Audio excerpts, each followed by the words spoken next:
back to Business and Politics. We're talking to Attorney REVIL of the Lua.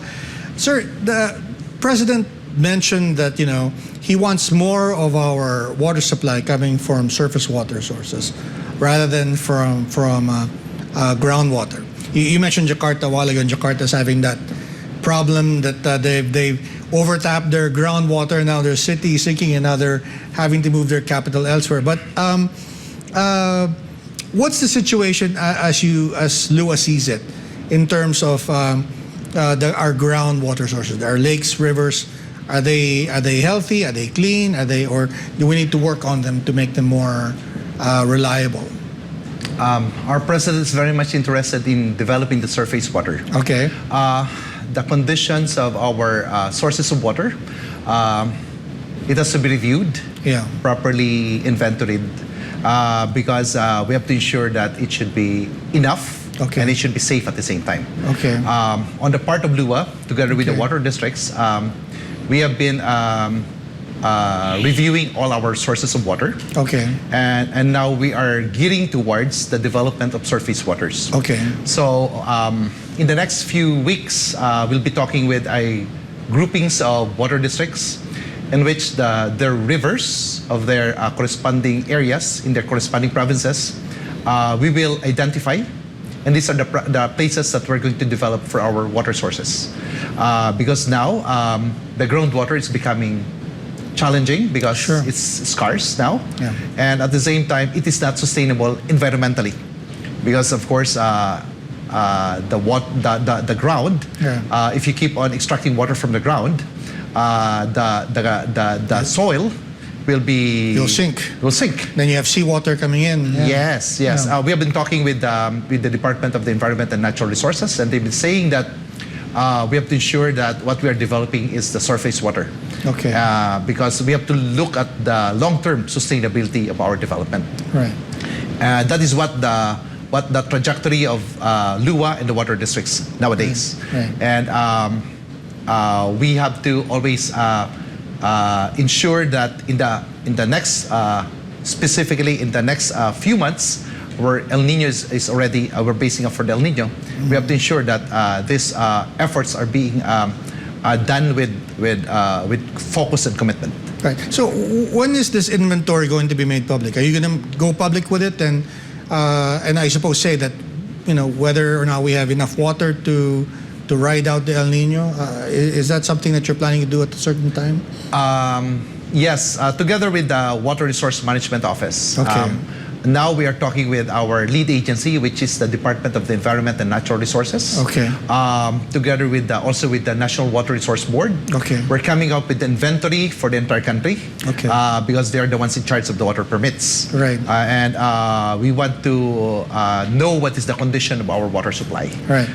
And in time, we'll be making some studies on what is happening in every provinces in our entire country, so we can come up with a report and on our preparations for the El Nino. Right.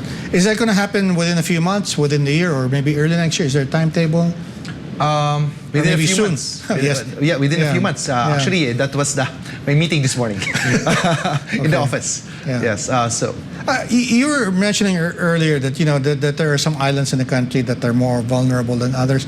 I know you've only been on the job for a few months, but are there areas that are emerging as more critical, greater areas of concern than the rest of the country? And where are those areas that maybe we should really focus on, especially during the El Nino now? There's a lot of challenges in the Visayas area. Okay. Because that's where the small islands are.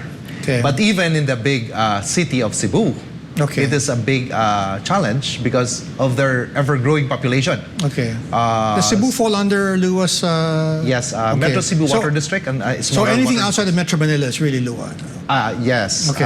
And they are now venturing into salination. Okay. Desalination. So that's their thrust now. But they are also looking at tapping also some bulk water on their rivers. Okay. They want to treat it to supply the growing population of Cebu. Right. So again, as I've said earlier, that this is a archipelago, and vulnerabilities here in the Visayas area. Right. Some parts of Mindoro is also vulnerable. Really? Wow. Some parts of, but then you'll be surprised that we have a very good source of water in Bohol. Okay. So not all places have the same conditionality, so to speak. But if you're going to identify here in Visayas, it's really in Cebu that I'm looking into. That's more critical. More critical because of their source of water. They're already the population is growing so fast that they have to ensure that there's enough safe water for everyone. Right. What about Mindanao? What's the situation there? Because there's a lot of development there as well. That's an important area, especially for food production, but not to mention also household use, right? But what's the situation? Have you had a chance to look at it? We have known that Mindanao is the land of promise. Indeed, Right. it is blessed with resources, and water had been the best resource of Mindanao ever since. Okay. But then again, with the growing population, they now have to again look for another source of water. I see. I can remember when ages ago when I went to Davao, I just drink directly from the tap because it's very clean. But now a lot of conditions have changed because of the growing population, so it's already different. Then I've been talking with them, and they are now they have a big bulk water supply that they're developing for their city, and they have to do that because they say that the population is really easily increasing by a few thousands every so often. Wow. And then what's the end game here? What does the president want to do? I mean, he's in office until 2028, right? What does he want to achieve by that time? What will be his legacy, and in effect your legacy at LUA as well?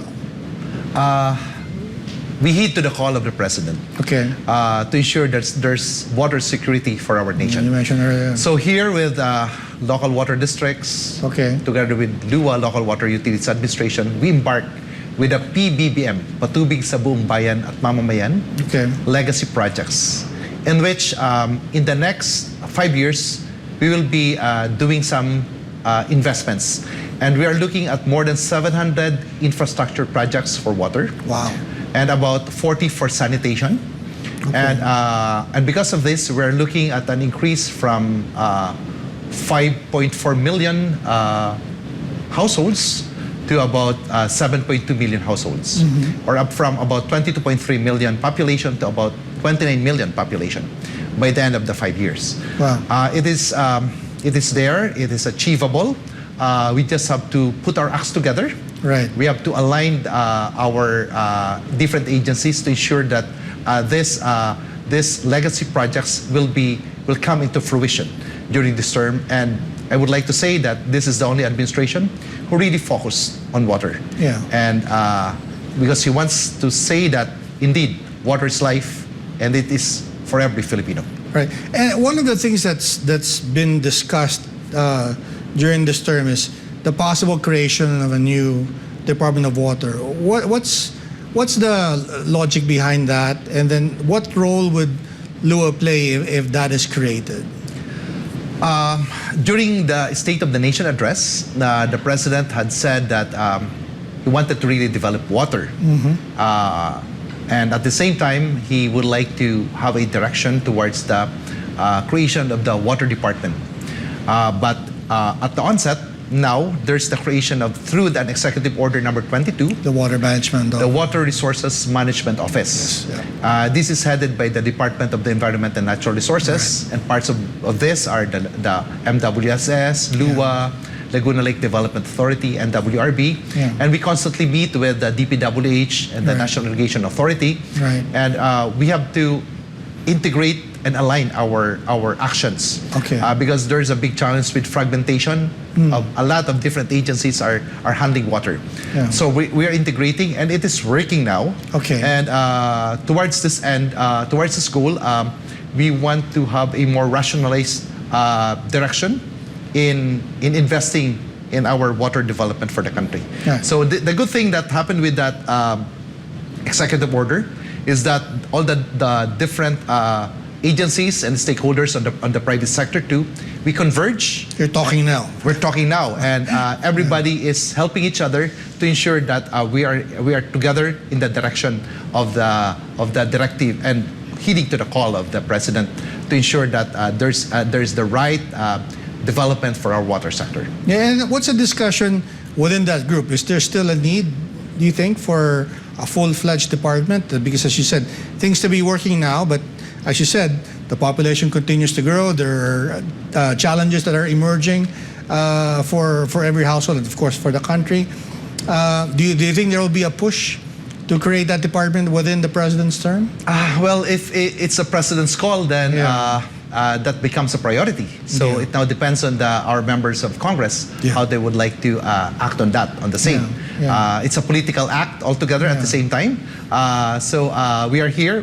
We will continuously converge with all the water sectors, water agencies in our country, and this is to ensure that LUA and the water districts will always be aligned with the directive of the president.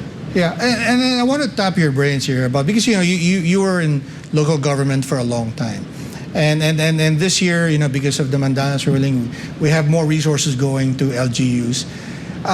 What would be a wise plan to use more of those resources? Again, in the concern of water security, sustainability, and of course growth for their communities. Well, as a former local chief executive, what can they look at maybe to make their communities more secure? We are talking about water here. Yeah. The local government units are now in the best position to help in the water sector development.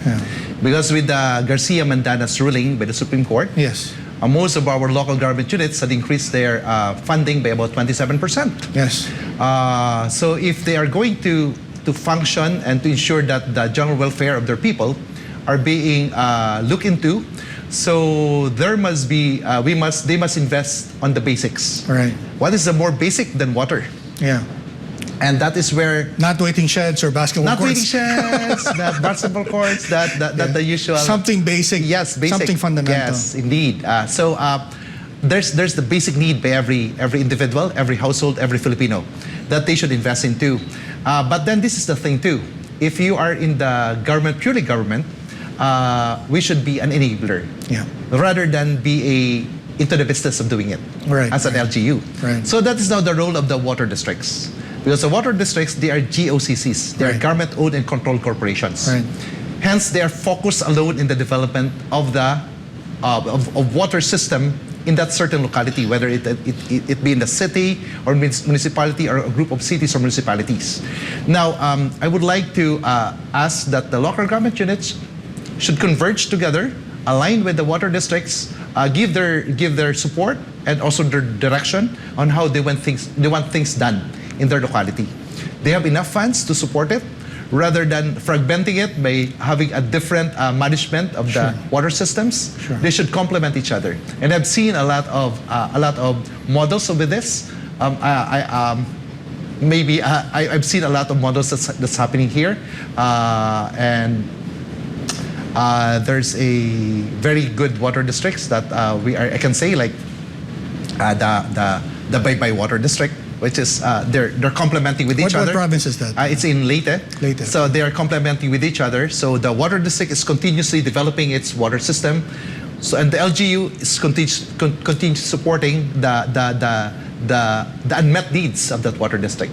So because of that, they are now universally supporting the entire population, and it's a model for good governance in our country.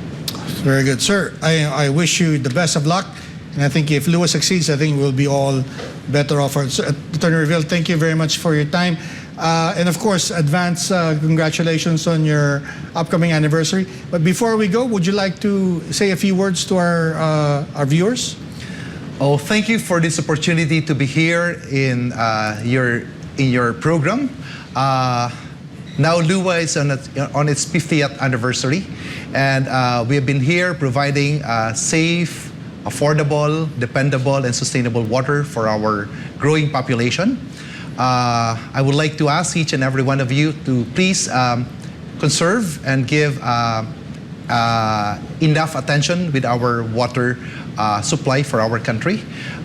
Because at the end of the day, it is true that indeed water is life. And together with local water utilities administration, the water districts, and together under the leadership of this administration of our President Ferdinand Marcos Jr., we are here to ensure that there's enough water for every Filipino. Thank you. Attorney REVIL, thank you very much again for your time. I'd like to thank our viewers watching this program and those watching the replay. I'd like to thank Pastor Apollo Kibuloy for making this program possible. This has been Business of Politics. I'm Dante Clincan, and I will see you next week.